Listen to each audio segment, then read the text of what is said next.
Chapter 10 Reprisal.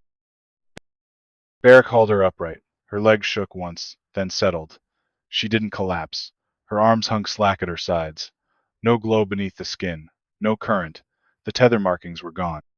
She scanned the room, slow, like someone walking through a dream they half remembered.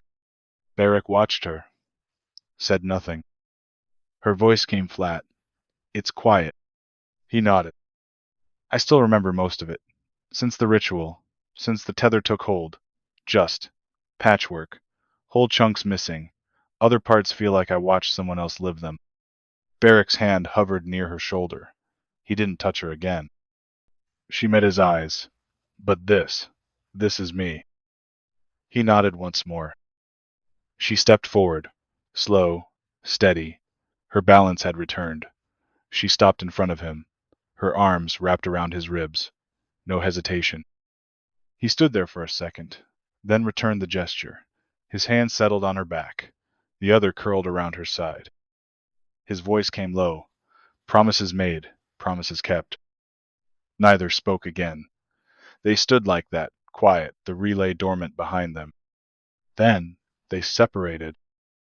Berik adjusted the wrap on his arm. The glyphs under his skin still faintly shimmered. Pale white, no active charge. He rolled his sleeve down. Rina stepped away and crouched by the pillar base. "Still warm," she said. "Inactive, but not discharged." Residual echo? Maybe. She pressed her hand to the stone. Nothing responded. No external flow, just static imprint. Berik circled the outer ring. Glyph work ran along the floor and lower wall, sharp cuts into the surface. No color now. He scraped one line with a knife tip. Dry. Not fresh. She looked up. "We should start mapping, before this thing decides to wake up again." He gave a short nod, pulled the chalk stub from his coat pocket. She already had the graphite slate in hand, pulled from his pack. Berik moved to the right-hand wall. Rina turned left. They each took a section. The glyphs here weren't like the vault above. Different structure. Older design. Loops that crossed into themselves. Angles built for utility, not ceremony. Some repeated in mirrored clusters. Others ended without closure. The whole structure felt partial. Rina tapped one set with the stylus. "These aren't Codex standard. Pre-collapse. Maybe pre-archive." Berik didn't respond. He was busy etching a partial glyph into the edge of the wall with the chalk. He copied every segment. Accuracy mattered more than understanding. She moved down the wall. "Some of this structure resembles tether, sequence mapping, but the signature curves back on itself. It's recursive, keeps looking for itself." "Looping pattern?" "Not exactly. It's like it's waiting for confirmation, an outside trigger." Berik stepped toward the center again, looked down at the plinth. "Still think this was a vault?" "No, not with this structure. Vaults are meant to store and protect. This is built to receive." He crouched, pressed a palm to the edge of the base. No flare, no hum, just smooth stone. "What does that mean?" She didn't look up. "It means it wasn't built to hold anything. Just to listen. Maybe respond." Berik stood. "Still no movement?" "No. Glyph lines are flat." He turned toward the far wall. "Help me with these." She crossed to his side. Together they traced a vertical column, broken in places, fused at the top. A cluster of glyphs near the base bent outward into a branching arc. "Language group's wrong," she said. "How wrong?" "Doesn't match anything in Codex registry. Might be older than the formal glyph standard." Berik looked at her. "Prefracture?" "Possibly. The structure's too complete to be an experiment. Someone used this." He stepped back, flexed his hand again. The faint white marks pulsed under the skin of his wrist. "You said it keyed to me." "Yes." "You were the one carrying the system. The tether. Why did it pass over you?" She hesitated. "It used me. I wasn't what it wanted." He nodded once. She moved closer to the plinth, looked up at the pillar. "It recognized something in you. Probably a tether signature, or something close to it." Berik stared at the construct. The surface had cooled, but the lines still shimmered beneath, like metal holding heat, long after the fire dies. It called me Rigel. She turned slightly. Do you know that name? Berik didn't answer right away. I do now. It's not a designation I've seen in the archive. Not even in Deep Pull. It knew it. She studied his face a moment. What else did it say? A full string of names. Tomas, Hamer, Gillis, Berik. All yours. He nodded. But it rejected that too. Called it corrupted. Rina lowered her eyes. Because it wasn't the original. Berik folded his arms. It knew more about me than I do. That's the point, she said. It wasn't trying to identify you. It was trying to confirm you. He said nothing. She looked back toward the central structure. It got close, just not enough. Berik crossed the room and sat with his back to the wall. He pulled one boot off, shook dust from inside, then redid the strap. No ceremony, just routine. Rina crouched again by one of the upper wall rings, marked a series of glyphs, checked spacing. They're grouped in triads, she said. Standard operational sequence. Instruction set. The first line repeats, inquiry mode. Berik leaned back. So it wasn't guarding anything. It was waiting. Yes. For me? For someone like you. Berik flexed his shoulder. The wound tugged. But it still needed the map to pull me here. She didn't respond. He let the silence stretch. You think it's done? He asked. No, she said. It's just stopped moving. They both looked toward the center again. The pillar remained dormant, but the shape still cast hard lines across the floor. Berik's voice came quieter. What happens if it wakes again? We see what it wants next. He nodded once, then stood again, walked toward the south end of the room, took a wide circle around the plinth, watching for structural irregularities. Nothing moved. Behind him, Rina said, I think this whole room's a receiver. He turned. She pointed to the far wall. Not a vault, not a throne, just a platform. It listens, it records, it confirms. Berik ran a hand along his jaw. And? She stood, and it called out, now it waits. Berik said nothing. Just turned toward the center of the chamber again. Rina watched him. You should try it. He looked back at her. Carefully, she added. It's responding to you now. That doesn't make it safe. He nodded once. No argument. His boots echoed faint against the stone as he crossed the floor. Each step brought a change in the air. Subtle pressure building again, like the relay beneath the floor drew breath in answer to his presence. By the time he reached the base of the pillar, the glyphs beneath his skin had begun to glow again. Not bright, hot, not surface heat, something internal. The ache that ran along his ribs tightened. His hand flexed. He placed his palm against the pillar. The hum returned, not loud, a low-frequency resonance. Pressure behind the ears, not sound. The pillar flared once at his touch. Glyph lines raced across the alloy surface, crawling up the height of the structure and back down again. Then the voice returned. Not a roar, not command, just presence. Identity recognized. Berik didn't flinch. Then answer me. A pause. Then, query accepted. The pillar shifted, not physically. Something within aligned.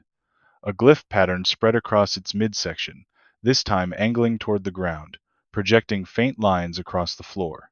A map formed. Not full terrain, not readable script, just angular nodes, junctions, vectors, a fixed destination marked in red. Berik watched without moving. Rina stepped closer. The glow on her arms flickered briefly, then steadied. Coordinates, she said. Site markers. That one's live. Berik nodded. Where? Rina squinted. Northwest. Deep interior. Looks inland from the basin. Not near any trade path. Then the pillar dimmed again. The hum dropped out. Light vanished from the lines. Query complete, the voice said. Then nothing. Rina stepped beside him. That's it? It gave us something, Berik said. Could be bait, could be guidance. She opened her mouth to answer. He shoved her. Hard. She hit the stone to the side, rolling once. A bolt sliced the space she had occupied, ricocheted off the pillar, and snapped in half on the floor. Berik turned, one foot already shifting back into a defensive stance. From the shadows beyond the corridor, a voice called in, loud, confident, and familiar. I told you that you wouldn't like it if I found you again. The voice carried off the stone like gravel dragged across iron. A man stepped into view. Broad frame, scarred face, heavy plate over reinforced leathers, hammer slung over his shoulder, the same Codex knight who'd broken the caravan line in the dunes. The same voice Berik remembered in the smoke and grit of their first fight. Two others flanked him, smaller men, leathers and scavenged steel, one reloading a crossbow, the other already drawing steel. The hammer bearer smiled. Looks like you're caught in a dead end. He raised a hand lazily in Rina's direction. Hand her over, and maybe we let you walk. Fight, and I'll take real pleasure in killing you this time. The threat hadn't finished leaving his mouth before Berik's left hand moved. The dagger was already out. It spun once in the air, flat arc, no wasted motion. The blade struck the crossbowman above the eye. The man dropped without a sound. Rina, get to cover. Rina scrambled behind the outer wall ring, boots slipping in the dust. Her shoulder clipped the glyph-scored surface, but she kept moving. Just muscle and instinct. She ducked behind the fractured dais near the northern curve of the room. Berik didn't look back. He was already moving. His second blade came free before his feet even finished turning. No flourish, just steel in hand, weight shifting forward. The knight stepped to meet him, hammer sliding off his shoulder. The remaining mercenary lean, wiry, blade in hand, moved at Berik's right, faster than the larger man. They expected hesitation. Berik ran straight at them. The knight brought the hammer low, swung wide to catch him at the hip. The blow came fast, too fast for the size of it, a black blur through air. Berik dipped beneath it, let the swing carry past, then angled his shoulder into the lighter fighter. Blade to gut, half-turn, jerk. The steel came out clean. Blood followed. The body dropped. The knight didn't slow. The hammer reversed direction before Berik could pivot fully. He caught the shift too late, turned with it, the edge of the head scraping the air an inch from his spine. A bone-deep thrum followed the path of the weapon. Berik rolled twice, boots kicking grit, came up crouched, weapon reversed. The knight's boots stomped the floor like anchors. He spoke without raising his voice. She's still a thrall. You know what she is. Berik didn't blink. Not anymore. The hammer dragged along the stone once. Sparks scattered. You think I care? She broke free. The knight grinned. So you say. You gonna tell me she cried too? Berik's grip tightened. You don't want this fight. I already had it. The man raised the hammer. You lost. Berik moved again. Tight arc. Knife in a low guard. He didn't close the gap, just danced at the edge of range. The knight didn't rush, just stepped forward. 1, 2, wide swings. The first Berik ducked. The second he parried off the flat of his blade, twisted, rolled under, slashed upward, sparks on metal. The knight's pauldron turned the cut. A boot came next. Berik saw it too late. The kick landed in his ribs, not clean, but hard enough to knock him off center. He staggered left, came up fast, barely avoided the hammer that cracked stone where his head had been a breath earlier. He flung a dagger. It glanced off the knight's shoulder. Didn't even stagger him. Berik dropped low. Another knife came out, this one thinner, thrown for the throat. The knight batted it away with the hammer's haft. You're quick, he said, smiling, for someone who's already eaten one of these. Berik didn't answer. They circled again. Berik faked high, then struck low. Blade aimed for the knee joint. The knight turned. The blade bit armor, skidded, caught flesh beneath. Shallow, but enough. The hammer came back in a wild arc. Berik jumped back, feet dragging, then lunged again. 2 quick strikes to the elbow gap. One landed. The knight snarled. He brought the hammer down full force. Berik sidestepped. The hammer shattered part of the floor. Glyph dust burst up like ash. He tried to follow up. Too slow. The haft whipped around, caught him in the ribs. Air left him. He staggered back, vision tilting. Another blow came. He dropped under it, rolled, scraped across the stone, left blood behind. The knight kept talking. All this for one broken girl? Should have left her in the sand like the rest. Berik spat red. You don't get it. I get it fine, the man said. You're marked. She's not. You're a tool now, just like her. Berik moved again. Quick steps. Low feints. He struck twice, shoulder, wrist, but the armor turned both. The knight grabbed the front of his cloak, lifted him, slammed him to the floor. The stone cracked beneath Berik's spine. He rolled as the hammer came down again. The floor where he'd been cratered. Dust filled the air. Berik crawled, kicked off the edge of the plinth, spun to his feet. He was bleeding now. From the side, maybe the mouth. Hard to tell. The knight stalked forward, hammer resting over one shoulder again. Casual now. Berik tried to circle. His breath rasped. One eye starting to swell. Blood stained his sleeve. The knight shook his head. Still upright. You're tougher than you look. Berik didn't reply. Just shifted his stance, blade in low guard, breathing shallow. Another flurry followed, fast, vicious. Berik ducked one swing, stepped into the knight's reach, slashed upward across the chest. Armor sparked, elbowed the man in the jaw, did nothing. The hammer came in from the side. Too close. Berik raised his arm. The blow hit near the shoulder. Bone cracked. His body flew across the chamber. He hit the stone pillar back first. Air gone. Spine numb. His blade fell from his hand. The knight approached slow. Berik slumped, blood at the corner of his mouth. One leg bent wrong, his breathing staggered. The hammer dragged across the floor behind the man's boots. He stopped a few paces away. Berik looked up, eyes blurred, trying to steady the world. I told you, the knight said, raising the hammer one-handed. Great pleasure. The weapon came down. Berik's arm raised on reflex. The glyphs under his skin flared.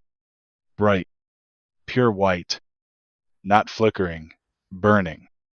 The light surged across his ribs, down his back, through the tips of his fingers. A pulse shot outward as the hammer neared. Berik rolled. Not fast, not graceful, just enough. The hammer cracked stone again. Berik landed hard, shoulder first, cuffed blood onto the floor. He didn't stay down. He turned onto one elbow, knees under him, body shaking. The glyphs along his arms still burned. Heat under the skin. They hadn't stopped yet. The knight turned, eyes narrowed. No smile this time. Berik spat blood again, then he forced himself up, bone protruding from his right leg, bent, broken, and in pain, but standing. You don't quit, the man said. Berik didn't speak. He raised the broken blade in his hand. Berik didn't move. He couldn't. His weight balanced forward, barely. Left leg ready to give under him. No angle left for retreat. He stared the man down. Face bloodied. Breath sharp through clenched teeth. Last chance, he said, voice flat, dry. You can stop now, walk out of here. The knight grinned, then laughed, deep, amused. As the laugh broke, his eyes locked again. He stepped forward, hoisted the hammer. His grip adjusted. The weapon swung back, then slipped. His hands opened without meaning to. The hammer tumbled from his grip, crashed against the stone with a sharp metallic thud. He staggered, limbs locking. Then folded, hard. A bolt stuck from the base of his neck. His knees buckled, head twisted sideways at an unnatural angle. The rest of him collapsed in a heap. One gauntlet scraped the stone as his body settled. Another bolt hit a second later, clean into the back of the skull. No movement after that. At the far end of the chamber, Fenric lowered the crossbow, already loading the next. "Run away, you said," he muttered. "Get to a good vantage point." He raised the weapon again. "Found one." His voice echoed against the far wall. "You all right over there, Berik?" Berik didn't answer. His knees buckled. The shock finally caught up. His leg bent wrong under him. He hit the ground in a hard slump. One elbow braced, then slipped. His chest thudded against the floor. Blood spread fast from his side. The angle of the leg was wrong, shattered near the femur, visible beneath the torn fabric. His fingers twitched once, then stilled. Rina broke from cover. Her boots skidded on the dust. She slid the last few feet to his side, hands already at his chest, checking breath, checking pulse. Her fingers tore open the straps of his coat, pressed to the bleeding beneath the ribs. "Stay with me," she said. "Just stay." Fenric reached them seconds later. Crossbow slung, belt pouch already out. "Gods," he muttered. "He's not good." They worked fast. Fenric tore a sleeve into strips. Rina applied pressure, then packed the wound. Fenric tightened a wrap around the upper thigh, above the worst of the break. Berik's eyes stayed open. Breath shallow, barely sound. The glyphs beneath his skin were dim now, fading to gray.